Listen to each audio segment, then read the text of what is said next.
Baik, Assalamualaikum warahmatullahi wabarakatuh. Yang terhormat Bapak Kepala Sekolah SD Negeri Amaruna dan yang saya hormati Bapak Ibu guru yang telah bersedia hadir menyempatkan diri dalam menyebarkan pemahaman budaya positif. Puji syukur kita panjatkan kehadirat Allah Subhanahu wa Ta'ala karena pada pagi hari ini kita masih diberi kesehatan, hikmat, dan kekuatan untuk datang ke sekolah untuk menerima pemaparan budaya positif di sekolah. Salam dan salawat kita kirimkan kepada Nabi besar kita, Nabi Muhammad SAW, yang dimana beliau adalah penuntut kita dari arah yang gelap ke terang benderang. Baik, sebelumnya saya ingin menyampaikan bahwa saya dalam mengikuti pendidikan guru penggerak ini sudah sampai kepada modul budaya positif yang dimana ada beberapa materi yang saya kerjakan. Yang terakhir adalah budaya positif ini, bagaimana saya bisa menyebarkan atau mengimpaskan kepada bapak ibu apa yang telah saya dapati di guru penggerak. Baik, hari ini kita akan melihat dan mendengarkan bagaimana itu budaya positif di sekolah. Sebelum kita mulai, saya ingin bertanya kepada bapak ibu, dan saya yakin sudah pernah kita lakukan sejak dulu. Kira-kira budaya positif apa yang sudah kita lakukan di sekolah untuk murid baik di sekolah kita?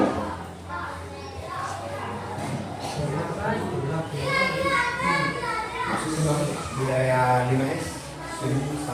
Ya, betul Pak. Salah satu budaya positif senyum, sapa, dan salam itu sudah kita lakukan juga di sekolah. Bisa budaya positif untuk murid, bagaimana menjadi contoh bagi murid, tidak terlambat masuk sekolah untuk mengajar, bagaimana kita mengerjakan tugas, memberi pelajaran kepada murid dengan kebutuhannya. Baik, konsep inti budaya positif ada 8. Yang pertama itu perubahan paradigma belajar. Yang kedua, disiplin positif, nilai-nilai kebajikan, kebutuhan dasar manusia, motivasi perilaku manusia, dan posisi kontrol guru, keyakinan kelas, dan segitiga restitusi. Yang pertama adalah perubahan paradigma belajar di sekolah. Saya pernah mengajar di salah satu SMK. Setelah saya mengikuti guru penggerak ini, saya sadar bahwa paradigma belajar yang saya lakukan di sekolah tersebut itu seperti ruang hitam pendidikan, artinya gelap dan suram. Apa yang saya lakukan? Saya melakukan pembelajaran yang berpusat kepada guru saja. Saya hanya menjelaskan, memberi contoh, dan mengerjakan. Yang kedua yang saya lakukan adalah peserta didik atau murid, saya hanya memberikan buku, disuruh menyalin, mencatat, dan saya tinggalkan. Ini paradigma belajar yang saya lakukan ini sebenarnya sangat-sangat keliru. Tapi alhamdulillah setelah mengikuti kegiatan guru penggerak ini, saya insya Allah akan merupakan paradigma belajar apa yang saya harus berikan ke peserta didik. Kemudian disiplin positif. Disiplin positif ini salah satunya disampaikan kepada Bapak Kepala Sekolah tadi adalah senyum, sapa, salam. Itu budaya positif yang harus kita lakukan di sekolah ini. Kemudian nilai kebajikan dan kebutuhan dasar manusia. Kebutuhan dasar manusia ada beberapa Bapak Ibu. Yang pertama itu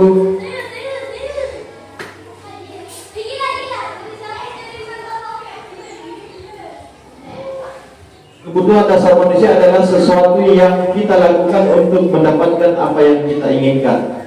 Seluruh tindakan yang kita lakukan memiliki tujuan tertentu, dan semua usaha yang terbaik yang kita lakukan adalah dalam rangka kebutuhan dasar kita penuhi dengan baik. Contohnya, yang pertama, bertahan hidup. Ini kebutuhan dasar manusia, yaitu ada pada makanan, pakaian, tempat tinggal, keamanan, dan kesehatan. Kemudian kasih sayang dan rasa diterima. Rasa diterima dipedulikan, kerjasama menjadi dalam bagian kelompok. Kemudian yang ketiga, penguasaan. Harga diri, keinginan untuk dianggap, memimpin, berprestasi, diakui dan didengar. Kemudian kebebasan, mandiri, memiliki pilihan, mencoba hal baru, mampu mengendalikan arah dirinya. Yang terakhir adalah kesenangan, bermain, humor, antusiasme, dan tertawa. Kita kembali ke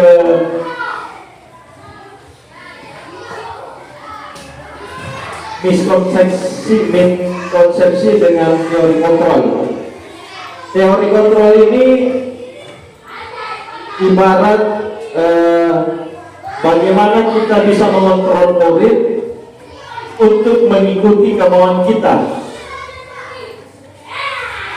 Ilusi bahwa kritik dan berbuat rasa bersalah mampu mematikan karakter, bahwa semua penguasaan positif efektif dan bermanfaat. Ilusi bahwa orang dewasa berhak memaksa. Contoh, kita tidak bisa merubah paradigma atau kebiasaan murid.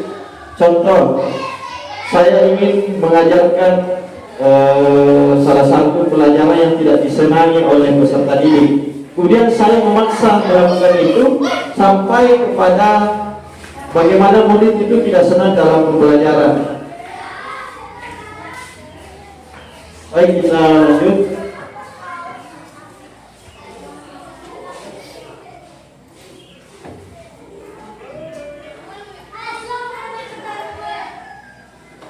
Mengubah paradigma stimulus respon ke pendekatan teori kontrol. Stimulus respon tentang dunia. Di dunia itu realistis, kebutuhan kita sama. Kemudian teori kontrol tentang dunia, kebutuhan kita berbeda. Kemudian stimulus respon tentang dunia, semua orang melihat hal yang sama. Setiap orang memiliki gambaran yang berbeda. Kita mencoba mengubah orang agar pandangan sama dengan kita. Tapi teori kontrol tentang dunia, kita berusaha memahami pandangan orang lain tentang dunia. Kemudian respon tentang dunia, perilaku buruk dilihat sebagai sesuatu kesalahan. Teori kontrol tentang dunia, semua perilaku memiliki tujuan. Orang lain bisa mengontrol saya, tapi kalau teori kontrol tentang dunia, hanya ada yang bisa mengontrol diri Anda. Artinya ini, kita tidak dapat mengubah seseorang. Saya bisa mengontrol orang lain, tapi teori kontrol tentang dunia, Anda tidak bisa mengontrol orang lain. Kemudian model berpikir menang dan kalah, tapi kepada teori kontrol tentang dunia, model berpikir menang-menang. Mungkin bisa saya kasih gambaran terkait teori kontrol ini. Mungkin Pak Adi bisa saya sebagai relawan yang di atas dulu, Pak. Saya akan memberikan gambaran tentang perilaku orang lain tidak bisa mengontrol saya. Mohon izin, Pak. Contoh, silakan digenggam tisu ini dan digenggam, bisa diangkat. Kira-kira kapas tisu ini adalah barang yang penting atau prinsipnya Pak Adi dalam hidupnya, atau perhiasan, atau prinsip, atau visinya Pak Adi. Apakah saya bisa membuka ini? Ketika Pak Adi membuka ini, berarti hilanglah prinsip, harga diri, dan kekuatannya. Kira-kira kalau saya seorang guru, bisa tidak saya buka ini tisu. Bagaimana caranya supaya bisa tisu ini terbuka dengan saya ajak. Contoh, bisa dibuka tisu ini, saya kasih ke hadiah. Kalau tisu dia bisa. Maksudnya Harga diri tak sama komitmen tak. jelas tidak. Kalau saya kasih ke berupa uang bisa kita buka. Dulu jumlahnya. Saya kasih ke 1M. Goyang. Jangan Pak. Goyang. Bagaimana Pak? Harga bisa ini. Harga dirinya bagaimana dulu? Kira-kira kalau 1M saya bisa dibuka itu Pak? Kalau ada yang di sini Kira-kira Pak? Hah? Berani ke kita? Tidak. Baik, terima kasih. Ya, terima kasih Pak sebelumnya. Artinya begini Bapak Ibu, ketika Pak Adi membuka ini dengan sokongan, berarti itu tidak akan bertahan lama. Murid kita hanya bersiteguh kepada satu orang saja yang sudah negosiasi atau yang sudah melakukan reward kepada murid ini. Misal, nah saya kasih ke permen, tapi kerja ditugaskan karena malas ini anak dan tidak bisa dikontrol.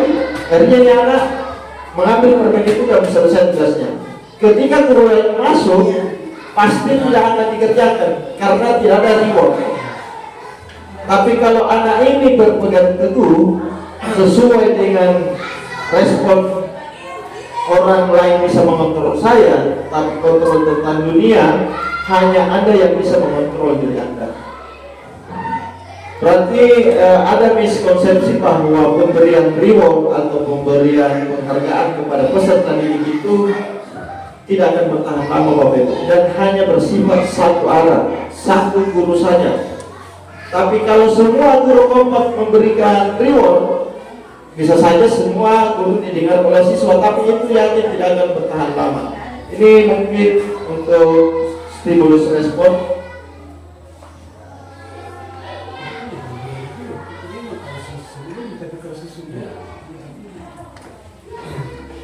Nilai-nilai kebajikan, nilai yang disepakati bersama lepas dari suku, bangsa, agama, bahasa maupun latar belakangnya. Contoh nilai kebajikan institusi atau organisasi. Profil pelajar Pancasila: beriman bertakwa kepada Tuhan Yang Maha Esa, berkebudayaan global, gotong royong, mandiri, bernalar, kritis dan kreatif. Terus tolong Pak sedikit sekali sebelum lanjut. Kalau misalnya kita pemberian kita sebagai rewardnya itu cuma jempol saja, bagaimana? Kalau jempol sebenarnya mempengaruhi psikologi siswa secara umum, tapi kalau secara pribadi tidak Pak. Tapi kalau kita memberi reward di depan, tepuk tangan misalnya. tepuk tangan sangat bisa. Kalau secara pribadi sangat bagus untuk pemberian jempol, tapi jangan ditampakkan di depan teman-temannya, akan mempengaruhi psikologinya Pak. Karena mungkin di matematika jempol, tapi kalau di olahraga, jadi semua ini berbeda-beda. Iya begitu Pak. Pemberian reward itu artinya harus pakai batasan. Jangan sekali-sekali sebelum pembelajaran mulai kita menjanjikan sama anak. Tapi nanti setelah, kan biasanya pernah apakah kita memberikan dulu berupa permen apa setelah mendapat nilai bagus. Ya. Pokoknya nggak begitu kan maksudnya. Sebenarnya Pak, itu Sebelumnya ya ada miskonsepsi memang. baik sebelum dan sesudah, intinya pemberian reward itu memang berdampak positif Pak, tapi tidak akan bertahan lama. Maksudnya tidak akan bertahan lama. Anak ini mungkin di masa itu, permen itu, Betul Pak, karena Tapi- kalau kita di RUN K13 memang ada seperti itu, harus diberikan betul. kepada siswa. Tapi untuk keberlanjutan yang kita akan pikir ke depannya, iya. Sama halnya kita menjadi pemimpin, menyogok. Nah itu tidak akan bertahan lama Pak. Dibanding menjadi pemimpin yang berprestasi, insya Allah akan bertahan lama dan berkelanjutan. Mungkin seperti itu Pak Yofran. Boleh, memang Pak, ini cuma tidak halal. Ya, itu ada segi negatifnya juga. Ya mungkin pada saat itu, tapi kalau permennya sudah habis 5 tahun ke depan bagaimana? Boleh jamaah. Mungkin seperti itu. Mungkin untuk memotivasi murid yang benar. Cuma keberlanjutannya yang kita pikirkan.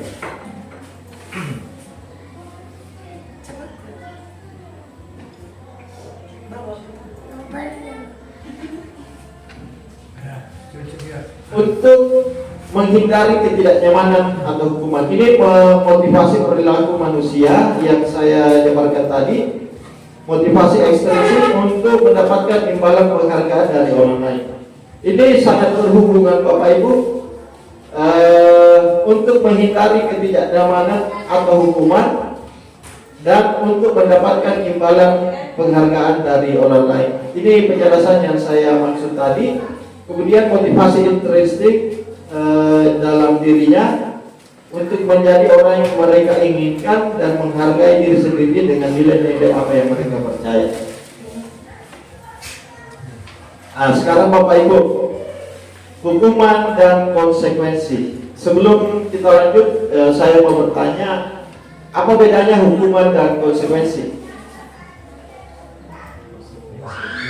Kita selalu memberi hukuman, memberi konsekuensi kepada murid. Kira-kira apa bedanya dari kedua kata di atas, hukuman dan konsekuensi? Kalau hukuman bersifat fisik, Ya, konsekuensi aturan, kesepakatan. oke, betul sekali Pak. Saya sebagai guru olahraga misal, anak-anak ke lapangan, terus saya membuat keyakinan kelas atau peraturan kelas, kamu tidak akan saya ikutkan belajar kalau kamu tidak menggunakan baju olahraga. Ini menjadi keyakinan kelas saya beserta didik di kelas saya, bukan di peraturan sekolah, tapi peraturan mapelnya Pak Ferry. Tapi ketika anak terlambat dan tidak menggunakan baju olahraga, terus saya hukum lari 10 putaran, itu namanya hukuman. Tapi kalau saya mengikuti konsekuensi bahwa tidak boleh mengikuti pelajaran olahraga, itu baru konsekuensi. Karena memiliki kesepakatan yang disebut tadi Pak Adi, sudah betul sekali Pak. Bedanya hukuman, saya kasih lari anak-anak 10 lapangan. Kalau konsekuensinya perjanjian tanah, tidak bisa mengikuti pelajaran, itu adalah konsekuensi, bukan hukuman. Mungkin seperti itu Bu. Mana lebih bagus itu Pak? Ya sudah jelas konsekuensi Pak. Tapi tanpa keyakinan kelas tidak akan berlaku konsekuensi, karena tidak ada peraturan yang sudah kita sepakati bersama murid Pak. Kalau bicara masalah hukum, maka segala bentuk hukum itu adalah tindakan. Semua tindakan hukum bentuknya, semua hukum mengaku bentuknya pasti ada konsekuensi. Jadi konsekuensi itu adalah akibat dari hukuman itu. Misalnya, Pak, ada anak-anak kita melanggar, anggaplah terlambat. Hukumannya adalah tidak membiarkan anak-anak ikut pelajaran tersebut. Maka itulah konsekuensi. Anak-anak tidak bisa mendapatkan pembelajaran akibat dari melakukannya terlambat. Itu hukuman, tidak boleh ikut. Itu hukuman, berarti tindakan. Konsekuensinya anak tidak bisa memperoleh pembelajaran. Beresiko ini Pak. Cuma dalam pembuatan, sebentar ada keyakinan kelas, cuma pembuatan keyakinan kelas Pak, tidak mungkin tidak bisa membuat apa? Tidak bisa membuat peraturan bersama, tidak bisa dimasuk. Itu kan negatif. Contoh saya kasih gambaran. Salah satu siswa jalan dan menumpahkan air yang ada di gelas. Hukumannya adalah misalkan disuruh berdiri. Tapi kalau saya berikan konsekuensi, saya harus membersihkan Pak. Konsekuensinya itu bukan hukuman kalau disuruh membersihkan. Tapi yang sudah konsekuensi. Betul Pak, yang sudah sepakati. Tadi misalkan saya membuat keyakinan kelas bagi anak-anakku, kira-kira kalau terlambat di sekolah setuju tidak biar masuk. Pas dia bilang anak-anak Rame setuju, Iya. Rame pasti. Tapi itu adalah suatu hal yang negatif. Jadi keyakinan kelas yang kita buat diupayakan konsekuensi yang bersifat positif, peraturan yang bersifat positif dan dapat diingat oleh peserta didik kita. Ketika dia ke rumah terlambat kah? Sudah kebagi kesepakatan kelas. Kalau terlambat kah ini apa kesepakatan itu? Pak Ferry misalkan kalau terlambat kah suruh kah berdiri di depan sekolah. Berarti yang saya lakukan adalah kesepakatan kelas atau keyakinan kelas yang negatif. Kira-kira Bapak Ibu, kalau anak-anak terlambat, kalau kita membuat peraturan apa konsekuensinya? Jadi sekarang kita hilangkan hukuman Bapak Ibu. Kita pikir apa peraturan kelas ketika peserta didik kita terlambat. Kalau misalnya menghafal perkalian misalnya, apakah tidak negatif itu? Menghafal perkalian. Kalau menurut Bapak itu bagus dan untuk pengembangan kompetensi anak itu positif Pak. Dan itu bukan hukuman, itu konsekuensi yang positif. Kecuali disuruh berdiri. Memang itu adalah peraturan kelas disuruh berdiri. Tapi itu konsekuensi yang positif, negatif. Mungkin bisa seperti contoh terlambat masuk. Kemudian pembelajaran sudah berjalan setengah jam, sudah lama. Mungkin konsekuensinya setelah pembelajaran ini dia harus tinggal dan tidak pulang untuk mengajar ketinggalan. Mungkin seperti itu namanya konsekuensi yang positif. Restitusi di dalam kasus penyelesaian masalah siswa terkait keterlambatan itu ada disebut segitiga restitusi yang saya akan jabarkan sebentar. Proses menciptakan kondisi bagi murid untuk memperbaiki kesalahan. Kedua, proses kolaboratif yang mengajarkan murid untuk mencari solusi sendiri. Nah ini 5 posisi kontrol dulu. Yang pertama penghukum, pemantau, pembuat merasa bersalah, teman, dan manajer. Kira-kira yang manakah diri Bapak Ibu di atas?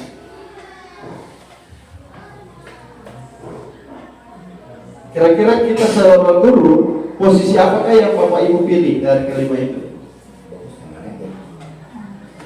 Ya, Bapak kepala sekolah, manajer, ada yang lain? Mantap. Kalau yang lebih lebih istilahnya lebih menyenangkan. Oke, ada yang teman. Ini sangat beragam, kita bahas bersama. Kita coba jabarkan manajer. Jelas manajer memiliki jiwa pemimpin. Contoh guru. Bagaimana kita seorang guru untuk memberikan murid pendampingan, bimbingan bagaimana kelas ini menjadi baik, bagaimana kelas ini menciptakan pembelajaran yang menarik agar kelas ini betah, murid betah tinggal di kelas. Kemudian membuat merasa bersalah. Ini yang bentuknya negatif bisa kita contoh, misalkan komentong tidak terlambat datang di sekolah, pokoknya berdiri, sudah di sini berdiri, bisa jemput di lapangan. Ini guru yang dimaksud membuat merasa bersalah, tidak menanyakan sebelumnya apa alasan murid tersebut terlambat. Kalau posisi teman, lain kali jangan begitu ya, silahkan masuk ke kelas. Itu bisa kita ambil posisi teman. Kita ada sebentar kita bahas lagi. Ini contoh yang saya maksud tadi. Contoh penerapan posisi kontrol. Ayo dong ikuti aturan sekolah. Tolong bantu Bapak Ibu ya kali ini. Ya sudah tidak apa-apa. Lain kali jangan sampai berbuat seperti itu lagi. Ini posisi kontrol. Kira-kira seorang apa? Seorang teman. Kemudian kamu sudah melanggar peraturan sekolah, kamu tahu konsekuensinya. Setelah upacara kamu harus beli atributnya, silakan pergi membeli dan jangan diulangi lagi. Ketika murid tidak memakai atribut lengkap saat upacara. Jadi ini adalah salah satu posisi kontrol guru. Apakah kamu tahu kesalahanmu? Kira-kira bagaimana kamu memperbaiki kesalahanmu? Dari kelima posisi kontrol tadi, yang mana kalian? Teman, manajer, pembuat merasa bersalah? Ini posisi apa Bapak Ibu? Dari kelima ini tadi, dia sebagai apa? Kalau pernyataannya seperti ini.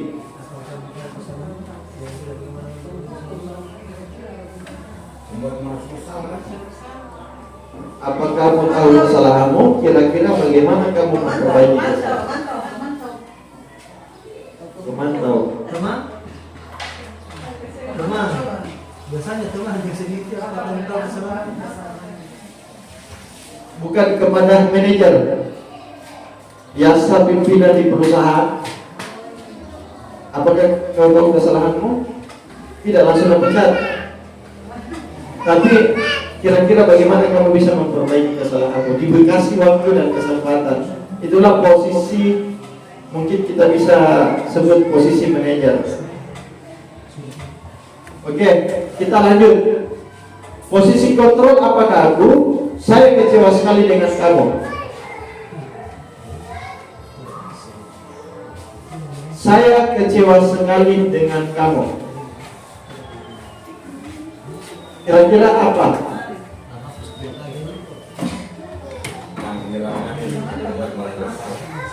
Ya, betul. Kita akan menyudutkan murid tersebut sehingga kita dianggap pembuat merasa bersalah. Kemudian kamu tidak pernah benar melakukannya. Komentar salah, tidak pernah mentor benar. Dia masuk di Hukum. Masih situ hukum atau pembuat merasa bersalah? masuk pembuat merasa bersalah. Ya intinya bagaimana kita menyudutkan murid tanpa ada solusi. Pokoknya tidak pernah benar. Ya, menyalahkan misalnya. Berarti posisi kontrol yang kita bisa dapat di sini membuat merasa bersalah. Ayolah lakukan demi Bapak Ibu. Teman, mas teman ini Betul, itu masuk teman. Ayolah kerjakan tugasmu demi Bapak Ibu. Nanti saya dimarahi oleh kepala sekolah. Itu posisi teman. Kalau satu kali pernah kita guru jadi orang ke siswa ya pemimpin sampai ke sini ke pengawas kan daripada itu kan posisi teman Bapak Ibu.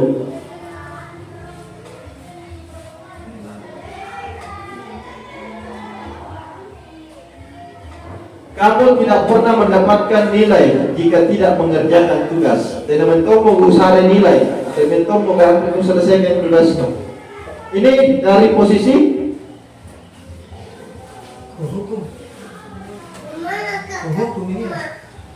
alasannya tidak mentomo usaha nilai. Anda jawab tugas. Hukum karena tidak ada nih istilahnya tidak ada. Oke, betul Pak. Karena Tidak ada. karena tidak Anda mentomo disalahi. Nah hukum itu Ini sudah berkali-kali dikasih tugas. Nah, tapi belum- kalau kira-kira dia posisi manajer, Anda betul mau kasih pilih, tapi kalau bisa pinjaman, usaha. Iya. Berarti dia bisa Iya. manajer. Bisa juga manajer.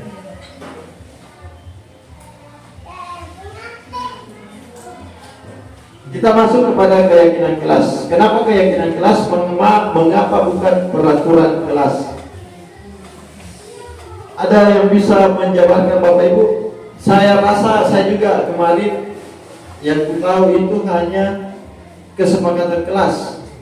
Di guru penggerak ini diubah menjadi keyakinan, bukan peraturan kelas. Kita sudah bahas bersama ini tadi. Kira-kira ada yang bisa menjabarkan kenapa bukan peraturan kelas? Kenapa keyakinan? Tadi sebenarnya sudah dijawab oleh Pak Adi. Keyakinan kelas itu peraturan yang sudah dibuat bersama peserta didik dan disepakati bersama dalam bentuk keyakinan yang positif tadi itu. Kalau kita membuat peraturan kelas terlambat atau lari ke lapangan, itu memang keyakinan, tapi yang berbentuk negatif. Kalau peraturan jelas dibuat oleh guru dan tidak dilakukan musyawarah, tidak dilakukan bersama peserta didik, apa peraturan kelas yang harus kita penuhi? Itu kalau peraturan dibuat sendiri oleh guru. Kalau keyakinan kelas dibuat beserta murid, bersama murid. Yang pertama bersifat abstrak, berupa pernyataan universal secara umum, kemudian dibuat dalam pertanyaan positif. Yang dimaksud tadi, terlambat masuk kelas, cuci WC, itu kan negatif. Tapi ini kita disarankan dibuat dalam pernyataan positif. Sedikit saya agar mudah diingat, yang singkat jelas, sesuai dengan kondisi kelas dan sekolah sehingga mudah diterapkan. Kira-kira Bapak Ibu, sesuai dengan kondisi kelas dan sekolah sehingga mudah diterapkan. Saya ingat almarhum Pak Yuhani membagi 3 zona dalam gugus dan membedakan waktu masuk kita mengajar di sekolah. Mungkin masih ingat Bapak Ibu, di Jambi TP 8, di bagian Londo 7.30. Itu adalah kesepakatan yang dilakukan sesuai dengan kondisi kelas, wilayah, letak geografis sekolah kita, sehingga kita diberi kebijakan, oh di Jambi berarti PTP 3 TP Sigura Lampau jam 8, tapi almarhum kalau di Londo harus 7.30, berarti bisa dilakukan juga kepada murid ketika sesuai kondisi kelas kita. Oh ternyata tidak ada misalkan tidak ada baju olahraganya anak-anak dan tidak bisa dibeli sama anak-anak. Saya jelas membuat peraturan kelas tidak akan melarang anak-anak karena dengan kondisi sekolah atau kondisi kelas Bapak Ibu. Kemudian terakhir, semua warga sekolah, masyarakat, warga kelas dibuatkan saat membuat keyakinan kelas. Ini secara bersama-sama. Segitiga restitusi. Suatu proses dialog yang dijalankan oleh guru dapat menghasilkan murid yang mandiri dan bertanggung jawab. Yang pertama adalah menstabilkan identitas, validasi tindakan salah, dan menanyakan keyakinan. Sebelumnya saya ingin sampaikan bahwa segitiga restitusi itu adalah proses konseling yang dimana ketika murid berbuat kesalahan, kita akan memanggilnya dengan 4 mata. Kadang guru memarahi, menghakimi di depan teman-temannya tanpa ragu dan marahi, tidak menggunakan segitiga restitusi. Yang pertama itu adalah menstabilkan identitas. Berdasarkan prinsip membuat kesalahan adalah bagian dari proses pembelajaran. Jadi ketika misalkan anak-anak terlambat, kita akan menggunakan metode segitiga restitusi. Yang pertama menstabilkan identitas. Apa kira-kira yang kita ucapkan kepada murid kita? Berbuat salah itu salah. Tidak ada manusia yang sempurna. Nah, biasa tuh di teman tak terlambat. Itu menstabilkan identitasnya. Artinya identitas murid ini adalah salah kayak ini. Sebelum dia masuk kelas pasti dalam hatinya salah ya. Bagaimana caranya?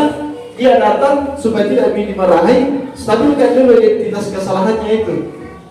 Tidak langsung baru tua, langsung nyare-nyare. Harus dilakukan menstabilkan dengan cara tidak ada manusia sempurna. Artinya biasa kunci terlambat nah teman-teman. Bapak Ibu juga pernah melakukan hal yang sama. Bapak Ibu tidak mau mencari kesalahan siapa yang salah, tapi Bapak Ibu ingin mencari solusi dari permasalahan kenapa terlambat. Kamu tidak berhak merasa begitu. Artinya di identitas anak ini, bagaimana dia berpikir bahwa ketika saya terlambat, tidak ada di dalam dirinya bahwa balas sampai salah itu pada rupa masa ini sampai karena guru tidak melakukan menstabilkan identitas, tapi ketika cara ini digunakan, bukan berarti anak akan suka terlambat, tapi ketika anak terlambat, pasti dia tahu apa yang harus dilakukan dengan cara apa? Cepat. Kemudian cara yang kedua, validasi tidak hanya salah. Kamu pasti punya alasan mengapa kamu melakukan itu. Padahal kamu bisa melakukan hal yang baru dari ini. Pasti kamu bisa melakukan hal yang baru dari ini. Kamu patut bangga karena telah melindungi sesuatu yang penting buatmu. Kamu melakukannya, kamu mempertahankan sesuatu yang penting bagi kamu. Validasi tindakan yang salah. Kemudian yang ketiga, menanyakan keyakinan. Sebelumnya kita tidak akan bisa menggunakan segitiga restitusi kalau tidak ada keyakinan kelas dulu yang ditempel di dinding. Ketika anak melakukan kesalahan kemudian keyakinan kelas itu dipajang di kelas, apakah keyakinan kelas kita dia sudah masuk? Dibaca saya dulu juga yang kita tangan itu. Nilai apa yang telah disepakati bersama? Apa peraturan kelas yang kita sepakati bersama? Seperti apa kelas yang menurut kamu?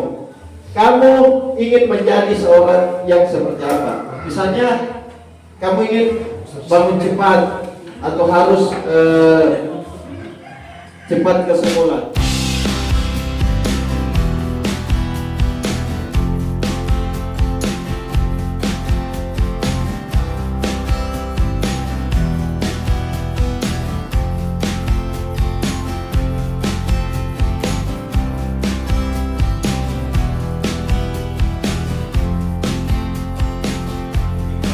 Tadi Pak dengar dari guru kriket, katanya kamu terlambat ke sekolah ya?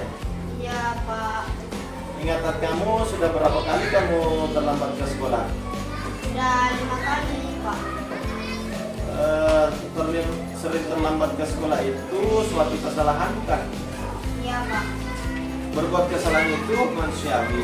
Setiap orang pasti pernah berbuat salah. Yang terpenting kita belajar dari kesalahan tersebut dan berusaha untuk memperbaikinya. Setuju? Setuju Pak. Kalau begitu Naikra, kita cari solusinya bersama ya. Iya Pak. Naikra selalu datang terlambat pasti punya alasan. Kenapa sih Ikra selalu terlambat ke sekolah? Saya sering begadang Pak sambil main game, jadi saya pulang dulu Pak. Kamu tahu tidak keyakinan kelas yang sudah kita sepakati? Tahu Pak. Setelah datang ke sekolah itu sesuai dengan keyakinan kelas tidak? Tidak Pak. Menurut kamu keyakinan kelas apa yang sudah kamu langgar? Disiplin Pak. Menurut kamu disiplin itu penting tidak bagi kamu? Penting Pak. Pak, karena bisa membuat saya datang ke sekolah tepat waktu dan bisa menghargai waktu. Betul, menghargai waktu itu penting dan sangat bermanfaat untuk kita. Seperti kita menghargai orang yang ada di sekitar. Pekerjaan tidak akan menunggu dan kita juga dapat melatih rasa kepedulian. Iya Pak, saya menyesal sudah jadi terlambat dan saya minta maaf atas kesalahan yang saya lakukan. Terima kasih Nak, itikat yang sangat baik yang sudah kamu lakukan dengan cara meminta maaf. Menurut kamu, apa yang kamu lakukan jika tidak ingin terlambat ke sekolah? Saya akan tidur lebih awal agar tidak terlambat lagi ke sekolah. Baik Nak, kamu sudah menemukan solusi dan Bapak akan bekerja sama dengan orang tua kamu agar kamu tidak terlambat lagi ke sekolah. Baik Nak, silakan kembali ke kelas.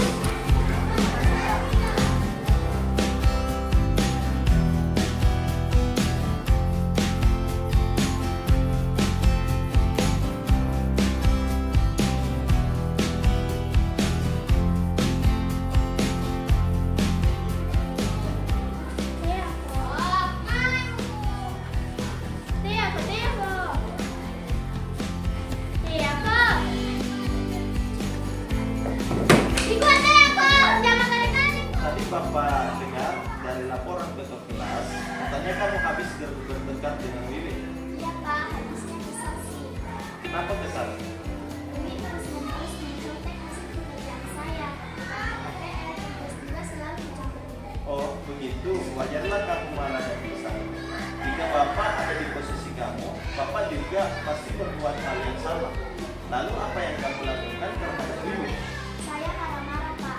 Saya menghakimi, tanpa saya sadari, menginjak meja, Pak. Oh begitu Lesti. Pasti kamu berbuat begitu. Pasti ada alasannya. Iya lah, Pak. Masa saya diam saja? Saya sudah susah payah mengerjakan tugasnya. Tapi Wiwi hanya mencontek, tidak mau bersanksi. Ya, wajarlah kamu merasa marah karena kamu tidak rela pekerjaanmu dicontek begitu saja dengan Wiwi.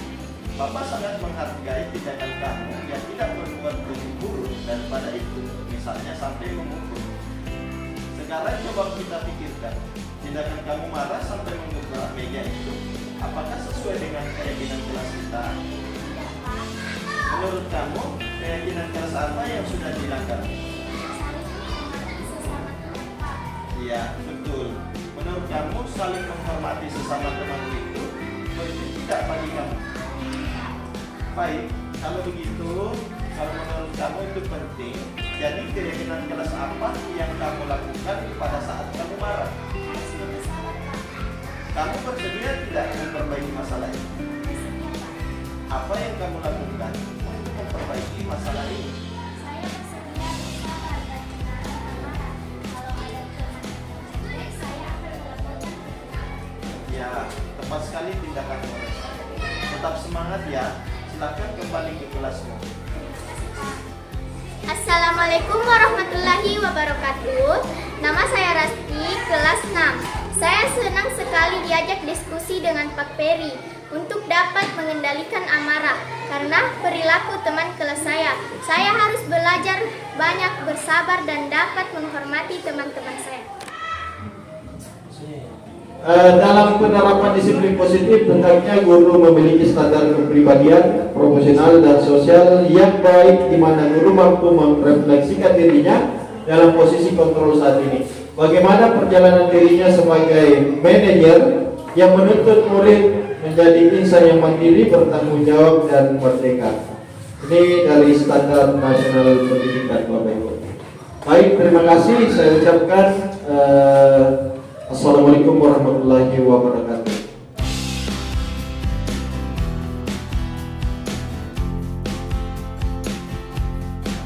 Atau aturan ke arah yang positif. Ya, jadi seperti ini sering kita lakukan sebenarnya. Cuma namanya kita kadang baru tahu. Kalau dulu saya sering memberikan hukuman kepada anak itu yang melanggar karena saya beri sapu, kemudian menyapu dalam jangka waktu tertentu. Anda tadi sesuai parasa saya bilang anak tidak diberi waktu untuk menyapu, apakah halaman, apakah ruang kelas, tapi hanya dengan waktu tertentu, sekian menit sudah. Kemudian apa tadi yang 5 itu? Posisi kontrol. Posisi kontrol. Kalau menurut saya di antara kelima itu tidak ada yang lebih bagus daripada yang lain. Tapi kita sebagai guru harus senantiasa tahu itu. Kapan saya bertindak sebagai penghukum, kapan saya harus bertindak sebagai teman oleh siswa, kapan saya bertindak sebagai manajer, kapan saya bertindak sebagai membuat anak orang bersalah. Itu harus kita miliki. Bukan berarti bahwa saya sebagai guru harus bertindak sebagai manajer. Tidak, tapi kelima posisi itu kita harus miliki. Nah, untuk mengetahui itu, kembalilah kita mempelajari karakteristik peserta didik. Ya, seperti kembali kepada keyakinan kelas. Bedanya dengan peraturan kelas, kalau keyakinan kelas adalah sesuatu yang disepakati antara guru dengan murid atau mungkin dengan kepala sekolah. Nah, saya hanya satu yang saya soroti. Karena ada di situ sifatnya hanya memberi istilahnya nyonya-nyonya saja. Jadi kalau menurut saya pada saat membuat keyakinan kelas harus ada kesepakatan. Sekian kali melanggar, maka seorang guru sudah bisa mengambil sikap sebagai penghukum. Jangan seenaknya setiap hari kamu begini. Akhirnya anak keenakan melanggar karena pikirnya tidak ada konsekuensi yang Negatif.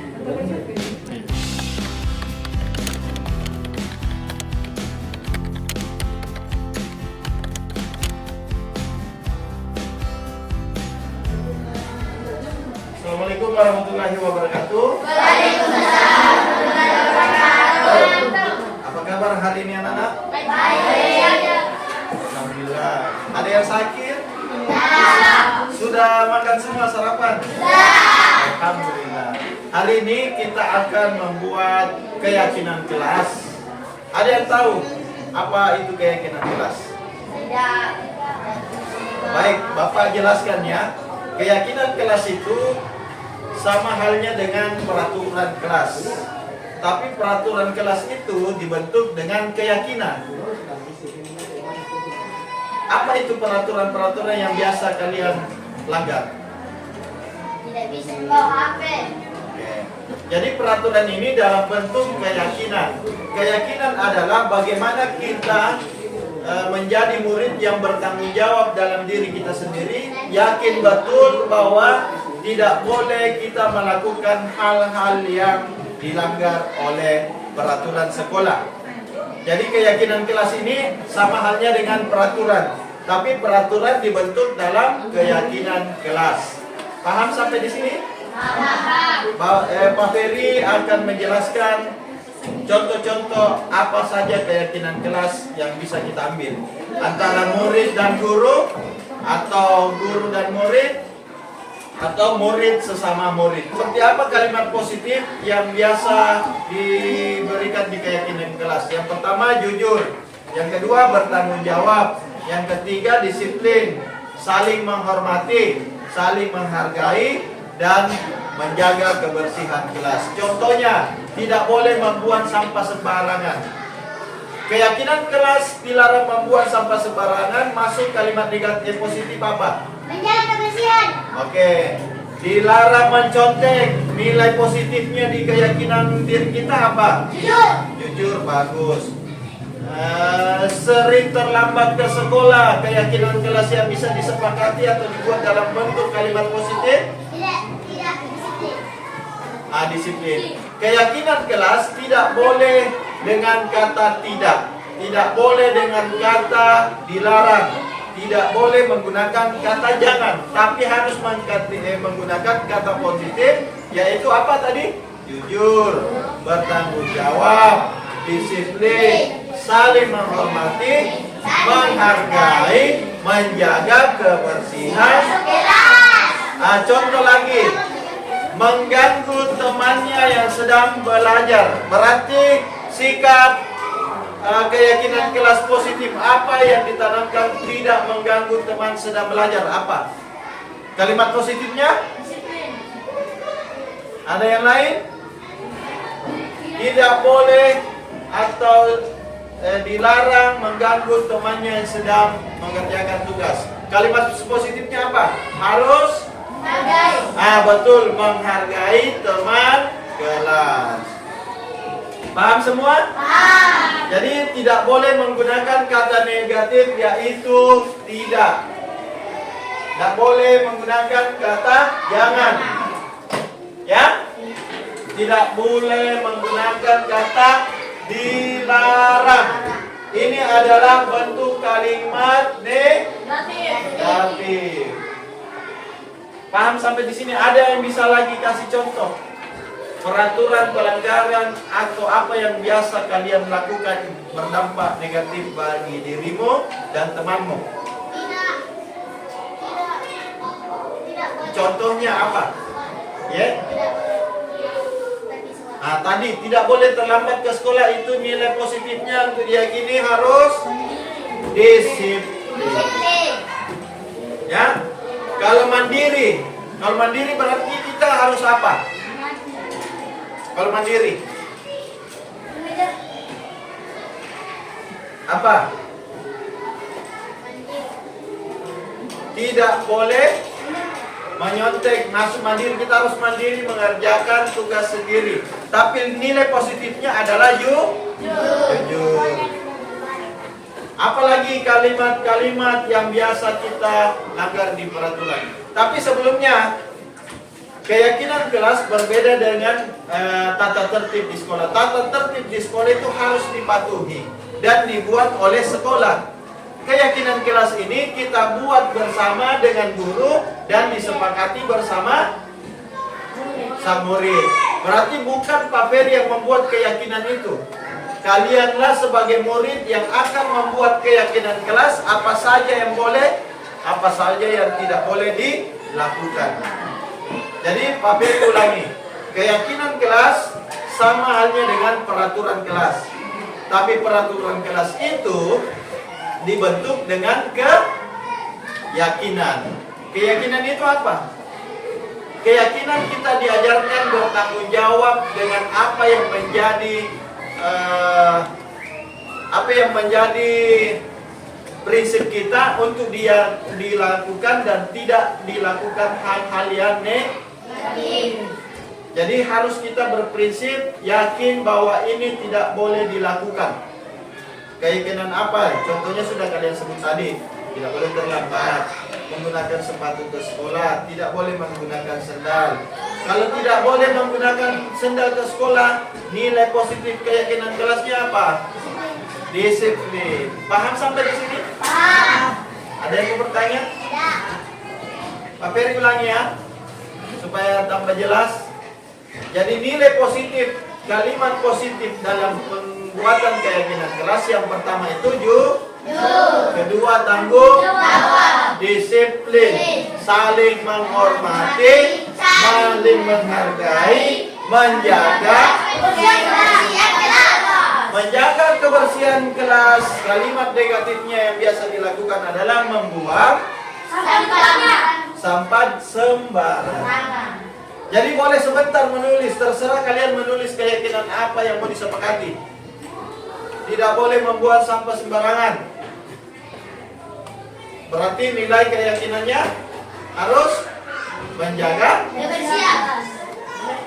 Paham sampai sini? Oke. Sediakan pulpennya ya. Boleh.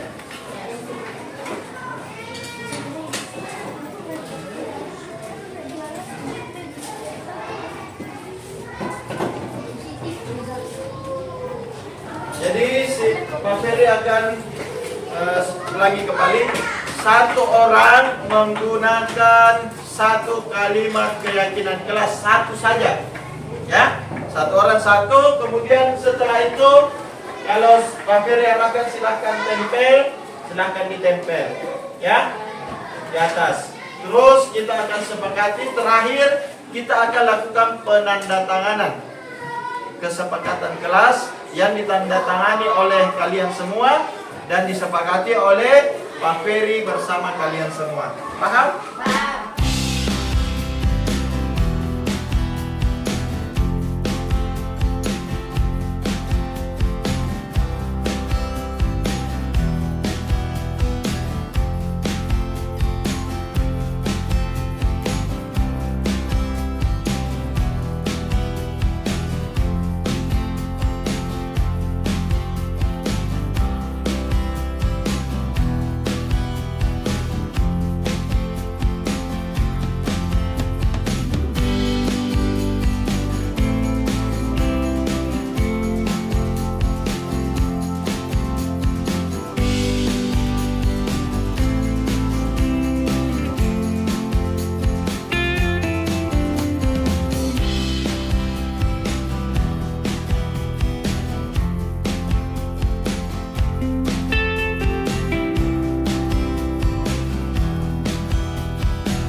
Sudah selesai ya? Sudah? Ya. Ada yang belum? Satu kalimat saja nak. Satu keyakinan yang ada dalam diri kita yang kita harus yakini dan dijaga.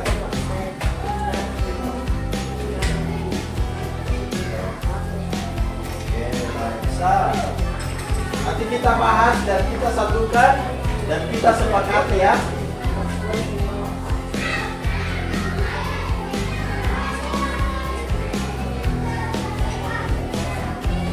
Sudah ya?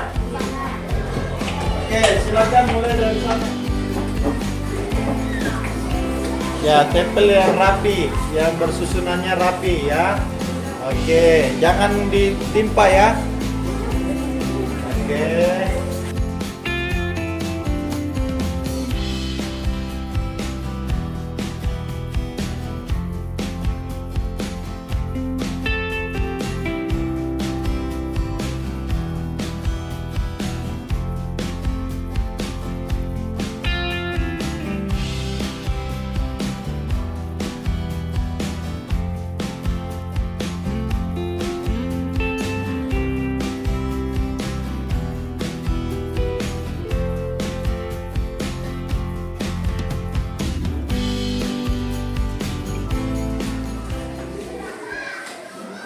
Jadi sudah ada beberapa keyakinan kelas atau kesepakatan kelas yang sudah kalian tulis sendiri.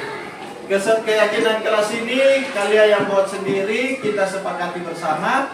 Sebentar kita akan melakukan tanda tangan pernyataan keyakinan kelas. Pak Ferry sebelumnya akan membacakan apa saja keyakinan kelas yang kalian sudah tuliskan ya. Oke, yang pertama, tidak boleh merusak barang yang ada di kelas. Ini kalimat positifnya untuk diyakini apa? Tidak boleh merusak barang milik sekolah. Berarti bertanggung jawab. Oke, pertama ya. Kedua, tidak boleh mencoret dinding atau meja. Berarti kalimat positifnya menjaga kebersihan. Oke. Jangan membuang sampah sembarangan. Kalimat positifnya untuk diyakini adalah menjaga kebersihan kelas. Berarti sudah 3 ya. Kemudian ini ada 2 orang menjaga kebersihan kelas, berarti sama ya. Kemudian tidak boleh makan di kelas. Apa kalimat positifnya? Tidak boleh makan di kelas berarti harus disiplin.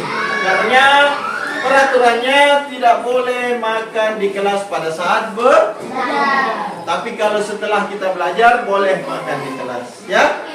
Berarti harus disiplin. Berarti ada sudah 4 kata ya. Tanggung jawab, disiplin, menjaga kebersihan kelas. Oke, kemudian Boleh membawa HP. tidak memakai sendal ke sekolah. Kan di kelas kita boleh melepaskan sepatu. Tapi yang tidak boleh itu menggunakan sendal ke sekolah. Tapi sampai di sekolah boleh melepaskan sepatu hanya pada saat di kelas. Berarti nilai positifnya yang harus diyakini adalah disiplin, betul. Bertanggung jawab pada saat membuat kesalahan. Kesalahan apa? Contoh, tidak datang terlambat ke sekolah. Berarti nilai positifnya, nilai keyakinannya apa kalau terlambat ke sekolah? Disiplin, harus disiplin ya. Kemudian tidak boleh membuli teman atau memukul teman. Ini bagus. Tidak boleh membuli. Membuli teman itu sudah ada undang-undangnya. Bisa kena pasal atau KUHP ya. Berarti nilai positifnya tidak boleh membuli dan memukul teman adalah harus saling menghargai. Berarti sudah 5 ya. Tidak boleh memakai sendal. Ini sudah 2 orang yang menyatakan. Dilarang membawa senjata tajam. Berarti tidak ada yang bawa senjata tajam. Kan? Tapi bolehlah kita sepakati tidak boleh membawa senjata tajam. Itu kalimat positifnya apa? Untuk bertanggung jawab. Kita datang ke sekolah untuk Belajar dan mencari ilmu. bukan untuk bertengkar ya. Bawa balik di situ. Kemudian tidak bisa membuli teman, tidak bisa mengeroyok, sudah ada berarti 2 orang yang menuliskan itu. Berarti harus saling menghargai. Tidak membuli dan tidak membuli teman atau mengeroyok teman. Kelasnya atau kelas lain berarti sudah 3. Mudah-mudahan tidak ada yang melakukan perkelahian atau pembulian. Itu berarti harus menghargai sesama teman. Yang terakhir, tidak boleh membawa HP setiap hari. Ini apa kalimat positifnya tidak boleh membawa HP ke sekolah? Berarti harus disiplin. Kenapa tidak boleh membawa HP?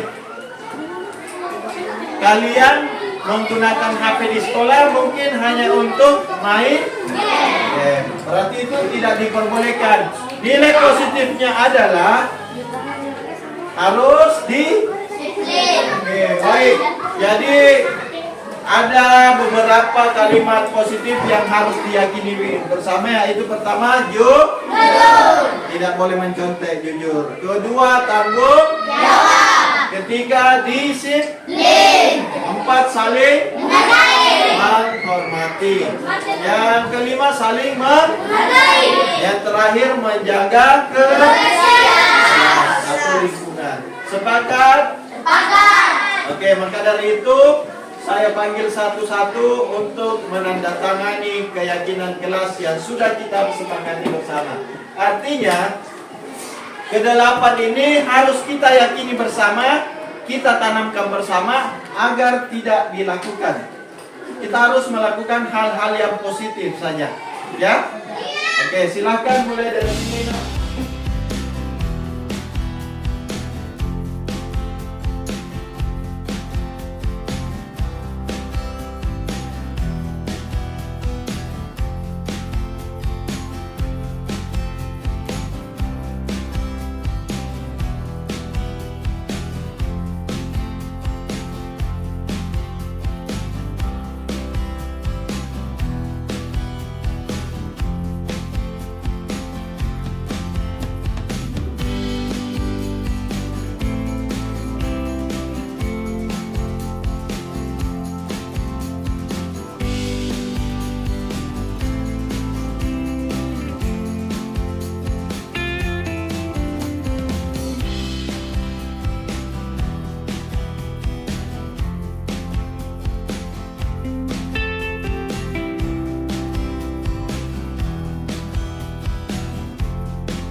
warahmatullahi wabarakatuh.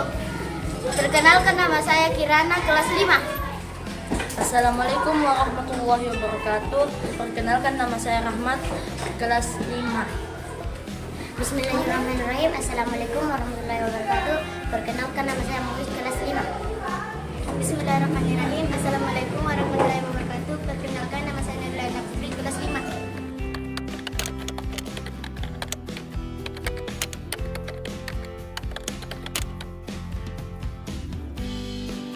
Sangat bersemangat, sangat senang, senang sekali, menyenangkan,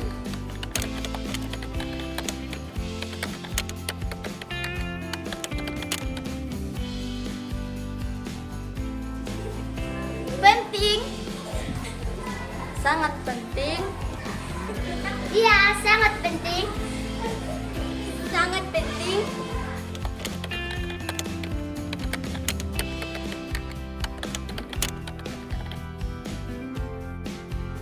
karena dapat menumbuhkan rasa tanggung jawab, dapat membuat kita lebih disiplin, karena dapat membuat kita lebih menghargai orang lain, karena membuat kita sadar akan tanggung jawab kita.